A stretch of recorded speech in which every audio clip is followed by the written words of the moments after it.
ঈশ্বর স্বরূপ আমার বাবা মায়ের, আজকে এমনই একটি দিন বুঝলি,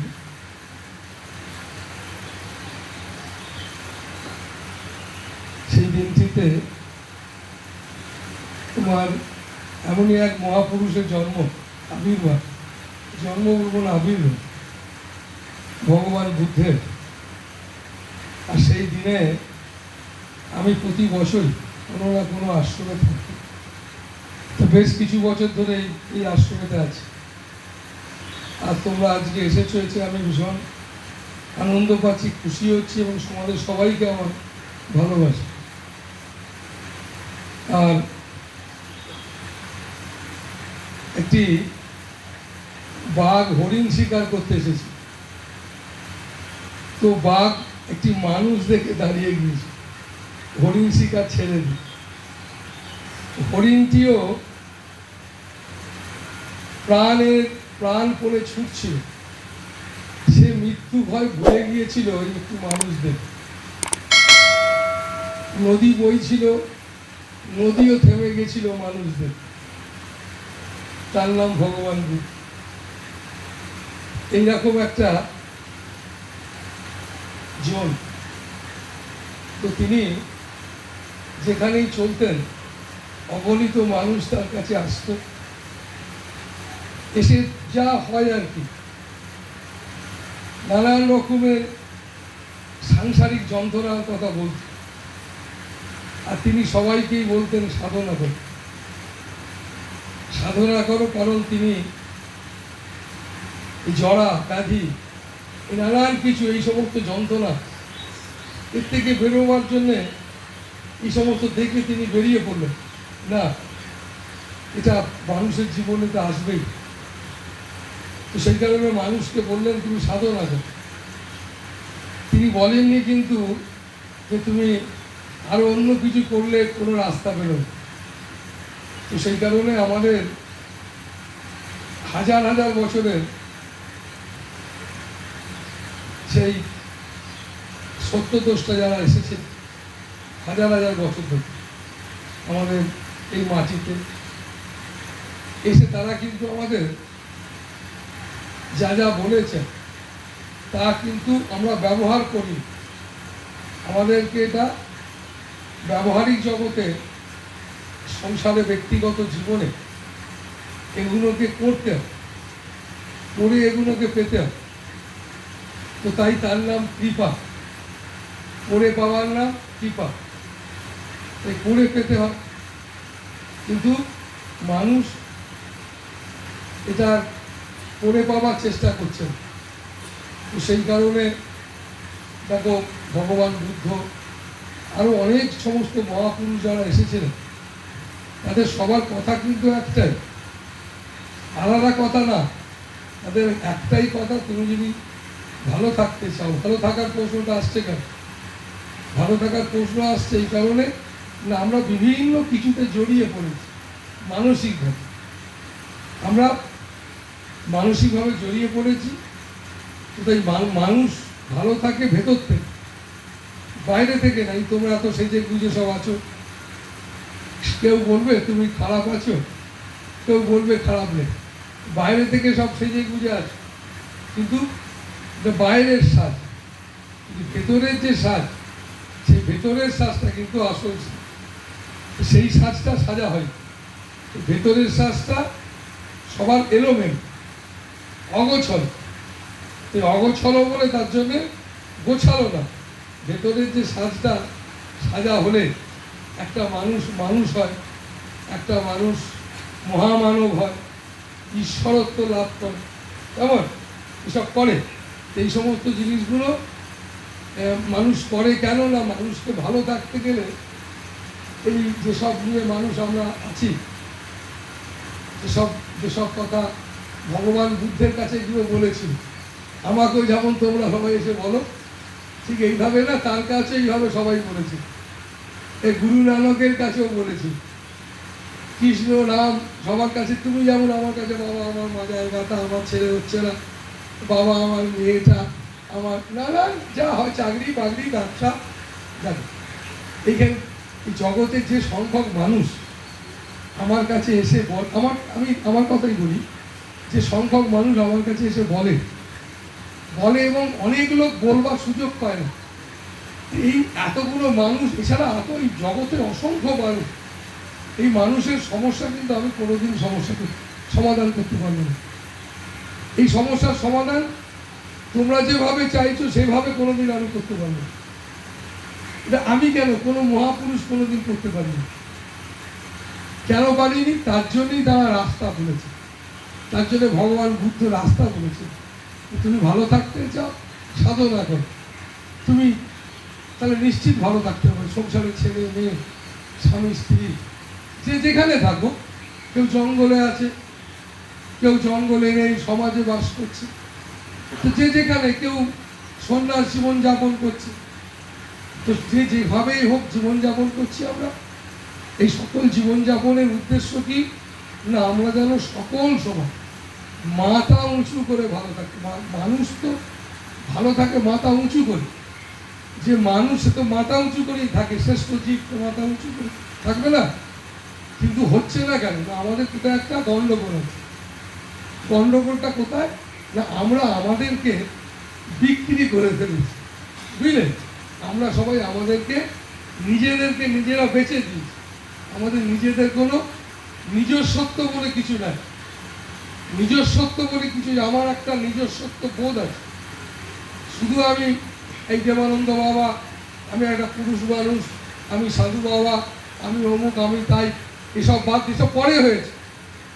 আমি জন্মাবার সাথে সাথেই আমায় কেউ সাধু বাবা বলি, জন্মাবার সাথে সাথেই আমি সাধু কি গরু কি গুরুদেব কি তোমার, আমার নাম এই কি তাই, এসব কিছুই ছিল না, তোমারও ছিল না। সব তুমি আমি পরে পেয়েছি। না কি সাথে এনেছি?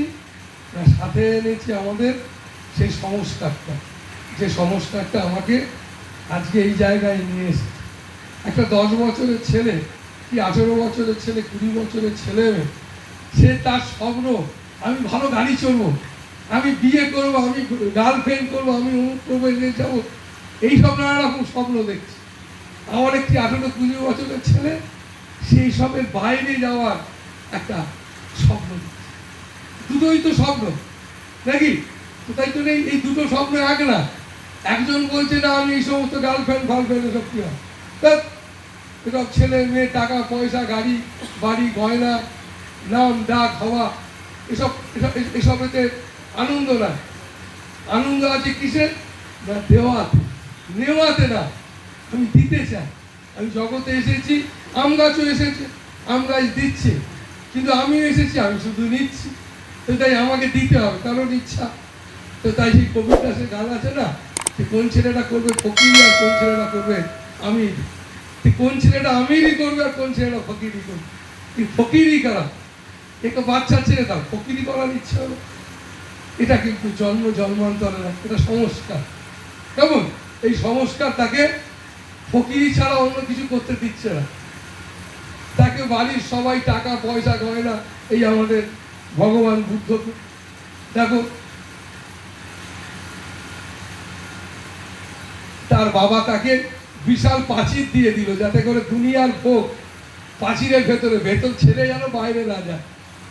বাইরে বেরিয়ে পড়লো একদিন ঘোড়া নিয়ে, তারপরে আর ফিরি। কেমন ওই দুনিয়া, তেমন কি কোথায় বেরিয়ে পড়লো? এই যে তোমরা যে একটা ঘেরা গণ্ডির মধ্যে, সকাল থেকে রাত্রি 24 ঘন্টা একটা গণ্ডির মধ্যে তুমি ঘুরে বেড়াচ্ছ, একটা গণ্ডির মধ্যে, ঘেরার মধ্যে ঘুরে বেড়াচ্ছে। আর ভগবান বুদ্ধ এই গণ্ডির বাইরে তিনি বেরিয়ে পড়লেন। তুমি তো কোনোদিন বেরোবার চেষ্টা করোনি। তুই যাদের সেই সংস্কার আছে, তাই তোমাদের মধ্যেই সংস্কার নেই তা বলবো না, তোমাদের মধ্যেই সংস্কার আছে। তবে সেই সংস্কারটা হয়তো বুদ্ধের মতো বেরিয়ে পড়া বা আমার মতো ঘর সংসার থেকে বেরিয়ে পড়া, এরকম হয়তো না। যারা বেরিয়ে পড়েছে, যারা ঘর সংসার থেকে বেরিয়ে পড়েছে, তাদের ভীষণ দরকার শোনা। এই যে সদগুরু আমি তোমাদের বলছি, দেখবে আজকে একরকম বলছি, কাল প্রতিদিন মেসেজ দিচ্ছি, নিত্য নতুন মেসেজ তোমাকে প্রতিদিন দিচ্ছি। তুমি 100খানা প্রবচন শুনবে, ভালো করে শুনবে, দেখবে 100টার মধ্যে 2 মিনিট তোমাকে একটা মেসেজ দিচ্ছে। এই 2 মিনিটটা তোমার কাছে ভীষণ গুরুত্বপূর্ণ। এই মেসেজটা কেন মেসেজ দিচ্ছি তোমায়? এই মেসেজটা এই কারণে দিচ্ছি না তুমি কতটা সচেতন সজাগ। কেন না, সাধু সঙ্গ বড় ভীষণ সজাগ হতে হবে। সাধু সঙ্গ করা মানে এই ছুঁচের ভেতরে যেমন সুতো গলাতে হয়, সুতো গলাতে গেলে যেমন খুব খুব সূক্ষ্ম একটা জায়গায় গলাচ্ছ বলে তোমায় খুব সাবধানে খুব স্থিরভাবে করতে হবে, ঠিক সাধু সঙ্গ খুব স্থিরভাবে। কেন সাধু সঙ্গ স্থিরভাবে এই কারণে করতে হয় না, যারা সাধু ব্যাপারটা কি, তারা কবিরাজ না। যাকে তুমি আদর্শ হিসেবে জীবনে রাখবে তিনি হচ্ছেন গুরু, তিনি হচ্ছেন সাধু। আর যারা দেখবে এই হাত দেখাতে যাচ্ছ, মাদুলি চলো ওর কাছে যাই, আমার ছেলের ব্যাপারে কিছু শুনে আসি, আমার মেয়ের ব্যাপারে যাই, এটা একটা ব্যাপার। আর যাকে তুমি গুরু বলছো সেখানে তুমি একটা আদর্শকে তুমি তোমার জীবনে আনছো। গুরু মানে আদর্শ, গুরু মানে জ্ঞান, গুরু মানে সেই ব্রহ্ম জ্ঞান। তাই তো গুরুকে ব্রহ্ম বলেছে। তাই মানব জীবনের সব থেকে গুরুত্বপূর্ণ কি জানো, যখন বই ছিল না, কিছু লেখা টেখা কিছু ছিল না, তখন কি করতো মানুষ? তখন গুরুকুল ছিল, গুরুর কাছে যেত। গুরু মানে কে না, যার কাছ থেকে জ্ঞান পেত। কি জ্ঞান পেত?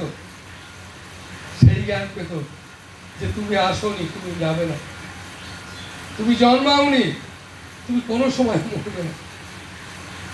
এসব শুনতো ছেলে মেয়েরা গুরুর কাছে। তারা শুনতো এটা তাহলে কে? তোমার মা, এটা তোমার বাবা,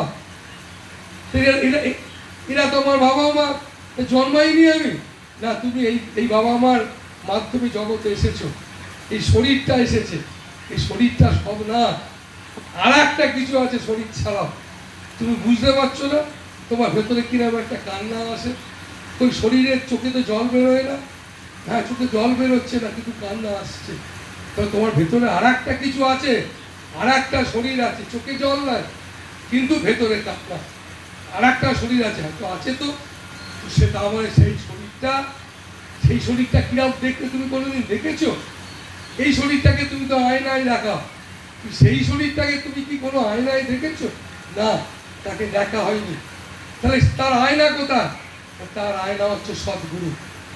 সদ্গুরু মানে যে তোমার সামনে দাঁড়িয়ে। হে অর্জুন, তুমি নিজেকে জানো, সেদিন তুমি বুঝতে পারবে কে আমি।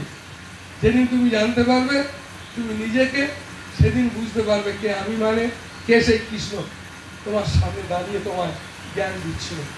যেহেতু তোমার জ্ঞান হয়নি মানে তোমার নিজস্বত্ব তোমার যায়নি, তোমার নিজস্বত্বর মৃত্যু ঘটেনি, তোমার নিজস্বত্ব মৃত্যু ঘটেনি বলে তাই তোমার যখন নিজের সত্য মৃত্যু ঘটে যায় তখন উদয় হয় জ্ঞান ও সূর্যের।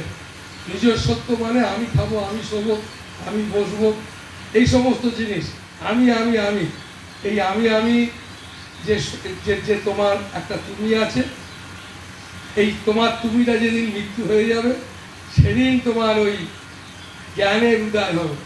জ্ঞান ও তাকে বলে গুরু, তাকে গুরু জ্ঞান বলে। এই যে তুমি শুনছো আমার কাছে, এই শুনতে শুনতে সৎসঙ্গ করতে করতে করতে করতে সংসারও করছো তুমি, এই সংসার করতে করতে করতে করতে বুঝতে পারবে এই সংসারটা আদৌ কিন্তু আমার না। কেন সংসার করছি? আমি তো বেশি দিন থাকবো না, 70 বছর 80 বছর। তার জন্য আমি কাজ করছি, তার জন্য এত ইনকাম, তার জন্য এত খাচ্ছি, হাসছি, ছেলে মেয়ে সংসার, কারা এরা? এ তো ভাবছি আমি আমার, কিন্তু দেখতে পাচ্ছি যে একদিন আমি তো থাকবো না, এরা তারা কাজ জন্য আসল ব্যাপারটা কি? যত সৎসঙ্গ করবে, যত গুরুর কাছে আসবে, তখন দেখবে তুমি সংসারও করছো আর তোমার মধ্যে একটা প্রশ্ন যাচ্ছে।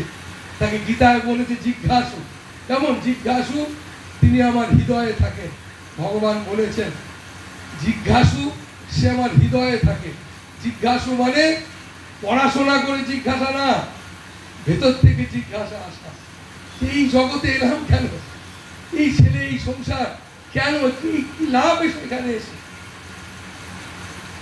তো এই সমস্ত প্রশ্ন ভেতরে জাগবে, জাগতে জাগতে জাগতে জাগতে যত জাগবে তত তোমার মধ্যে জ্ঞানের উদয় হবে। এইটার নাম হচ্ছে গুরু জ্ঞান। এই তোমার মধ্যে না জাগুক, তোমার মধ্যে জাগলেই তুমি দেখবে তুমি সংসার করবে সেই কৃষ্ণের বাঁশি শোনার মতো রাধা যেমন শুনতো, কেমন সংসার করছো, ব্যবসা করছো, চাকরি করছো, সব করছো, কিন্তু তোমার সেই আধ্যাত্মিক, সেই গুরু, সেই আদর্শ, সেই প্রেম তোমাকে যেন ভেতরে নাড়া দিচ্ছে, আমার ভালো লাগছে, সব কিছু করছি কিন্তু সেটা তোমায় ডাকছে, তাই তাকে ভক্তির আনন্দ বলে। কেমন? সেই ভক্তির আনন্দ তোমার চাই। এই ভক্তির আনন্দ বলে যেখানে রাম সেখানে কাম নাই। কেমন? যেখানে রাম আছে সেখানে কাম নাই। কাম মানে কামনা বাসনা। কামনা বাসনা মানে আমি তুমি কিছু ব্যাপারই না। রাম মানে সেখানে সবই রাম, তন মে রাম, মন মে রাম, রোম রোম মে রাম রে। কেমন? সমস্ত জায়গায় রাম, রাম ছাড়া কিছুই নাই। এই জায়গায় মানুষকে পৌঁছতে হয়। শুরু করো, এই জীবনে না হলে কোনো জীবনে হবে। এটাই মানুষের জীবনের ধর্ম, এটাই একমাত্র তোমাকে শান্তি দিতে পারে, এটাই তোমায় আনন্দ দিতে পারে। রাম মানে তোমার নিজেকে বিকশিত করা, রাম মানে বিকাশ, রাম মানে বিকশিত, রাম মানে এই পৃথিবী না, রাম মানে একটা মূর্তি না, রাম মানে এই সৌর জগৎ বা সৌরমণ্ডল না, রাম মানে অণু, পরমাণু, ইলেকট্রন, প্রোটন, যা কিছু, ইথার, আরো কিছু সব কিছু নিয়ে রাম। রাম মানে তুমি আমি, সবাইকে বাদ দিয়ে না, সবাইকে নিয়ে, সবাইকে মিলে যদি এক করে ফেলা হয়, এইরকম একটা বোধের নাম রাম, যার নাম পরমাত্মা, যার কোনো নাম নাই। রাম যার কোনো নাম নাই। রাম এমনই একটি শব্দ, এই শব্দটার কোনো নাম নাই, কিন্তু তাকে রাম বলছি কেন? ওই যে শব্দটার মধ্যে এই এত কিছু বললাম, সবটা রয়েছে। তো তাই বাবা মায়েরা, আমি তোমাদের এইসবগুলো বলছি কেন না, আজকের একটা পবিত্র দিন। এই পবিত্র দিনে আমি কিন্তু কোনো দশরথের ছেলে রাম, কি যশোদার কৃষ্ণের ছেলে কৃষ্ণ, শুধু তাদের কথা তো বলি, আমি শুধু তাদের কথা বলি না। সেই জন্য একটা গান আছে আমার, এক কৃষ্ণে মন ভরে না, আমি অনন্ত কৃষ্ণ ডুবে যাই। আমার এক কৃষ্ণে মন ভরে না। আমাকে বৃন্দাবনে একবার বলেছিল যে মহারাজ তর্ক বিতর্ক হচ্ছে, আমাকে জিজ্ঞেস করেছিল একদম সাধু পণ্ডিত যে মহারাজ আপনি একটু বলুন তো যে গুরু বড় না কৃষ্ণ বড়? তো এইসব শুনে আমি তাদের পরের দিন বলেছিলাম, দেখ আজকে বলবো না, তোরা উত্তেজিত, বুঝলি, এই উত্তেজিত মানসিকতা এইসব কেমন। তার পরের দিন এসে আমি তাদের গান গিয়ে বলেছিলাম, আমার এক কৃষ্ণে মন ভরে না, আমি অনন্ত কৃষ্ণের ডুবে যাই। জীব কৃষ্ণ, জড় কৃষ্ণ, কৃষ্ণ ছাড়া কিছু না। শুধু বংশীধারীটাই কৃষ্ণ হবে কেন? গীতায় তো তাই বলেছে, গীতায় সেই কথাই তো বলেছে যে আমি বৃক্ষের মধ্যে অসত্য, আমি বংশীবাদকের মধ্যে আমি কৃষ্ণ, আমি যোদ্ধাদের মধ্যে আমি রাম, আমি সিদ্ধগণের মধ্যে আমি কপিল। কিন্তু বলেছে যা দেখতে পাচ্ছ সবই আমি। তো সেই কারণে বাবা মায়েরা, তোমরা এই সমস্ত জিনিসের মধ্যে জড়িয়ে পড়ো না। কে বড় কে ছোট এসব না, নিজেকে জাগিয়ে তোলো।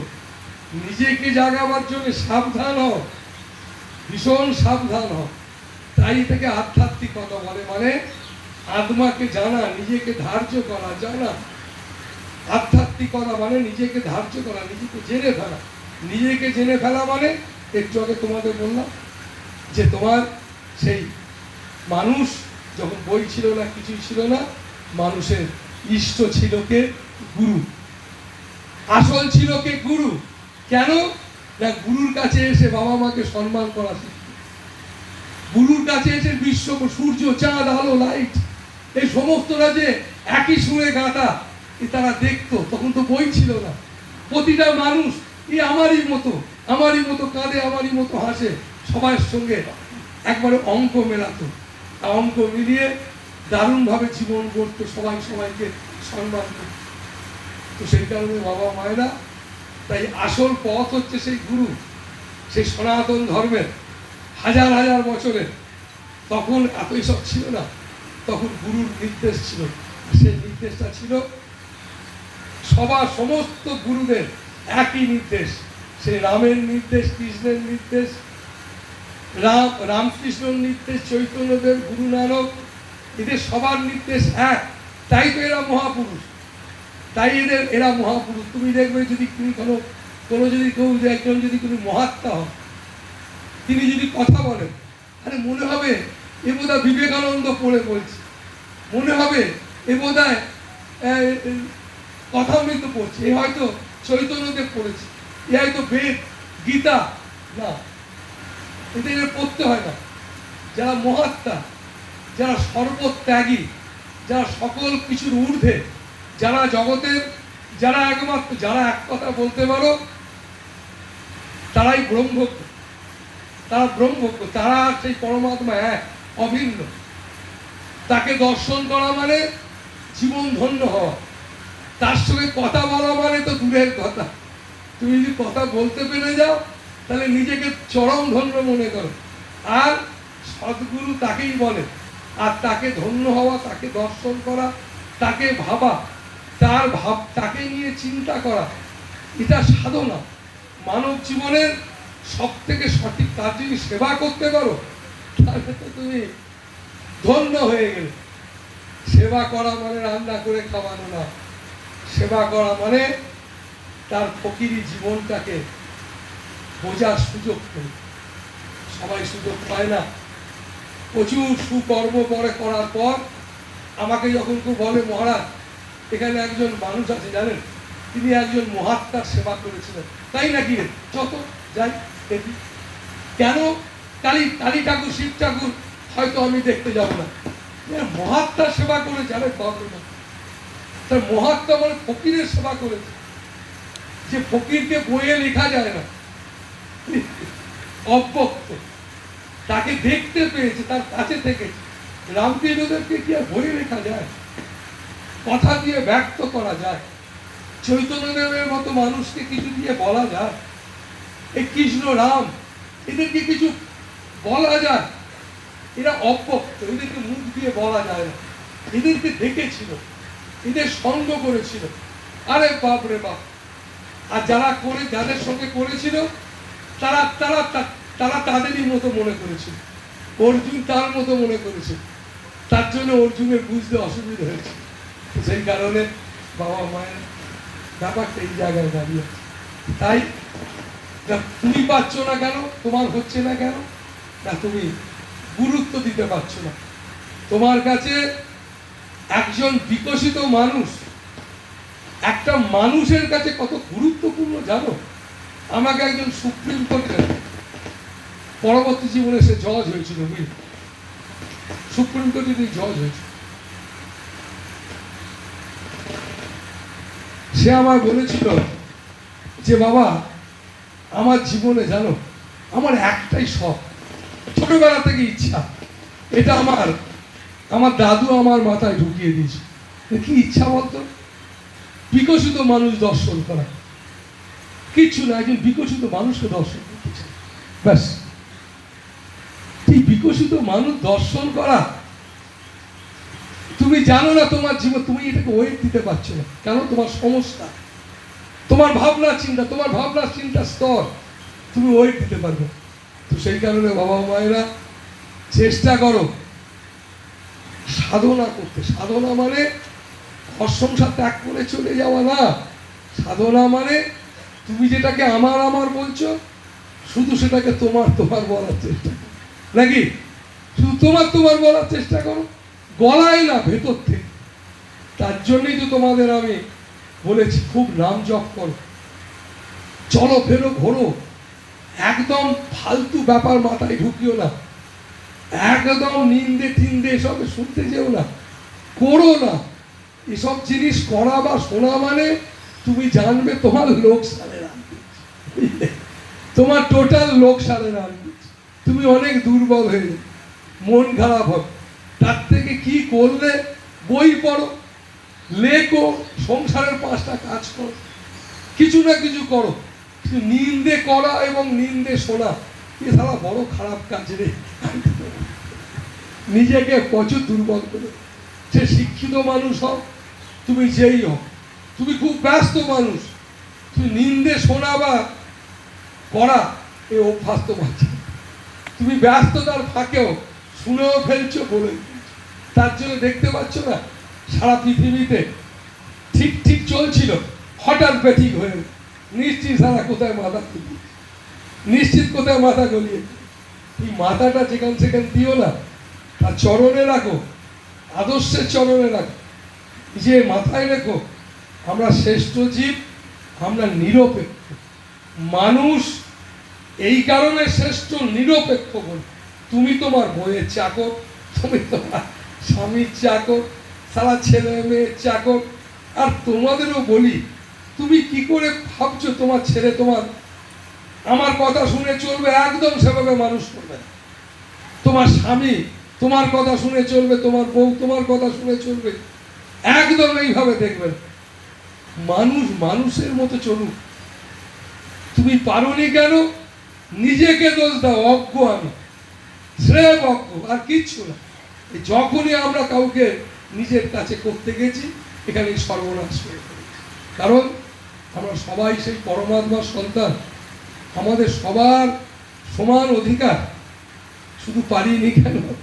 অজ্ঞতা, অজ্ঞতা আর অজ্ঞতা। তাই বাবা মায়েরা আজকের দিনে খুব প্রার্থনা করো তার চরণে, হে প্রভু, হে প্রভু, সেই পরমাত্মা চরণে প্রার্থনা করো, প্রভু আমি যেন তোমার সংসারের, আমি যেখানেই থাকি, যে পরিস্থিতিতে থাকি, আমি যেন তোমার স্মরণ করতে পারি, স্মরণ করতে পারি। আর এই অভ্যাসটা তো এমনি হয় না, তার জন্যে সুযোগ পেলেই যেন সৎসঙ্গ করি, সৎসঙ্গ ছাড়া যেন জীবন না হয় আমার। মাছ জল ছাড়া যেমন বাঁচতে পারে না, সৎসঙ্গ ছাড়া জীব বাঁচতে পারে না। কারণ তার নামে চলতে চলতেই তোমায় এই সংসার জীবন, এই ভব নদী, এই বিশাল এই বন্ধন, এর থেকে তোমায় বেরোতে হবে, দুর্বল থেকে তোমায় সবল হতে হবে। ভালো থাকো বাবা মায়েরা, ভালো থাকো।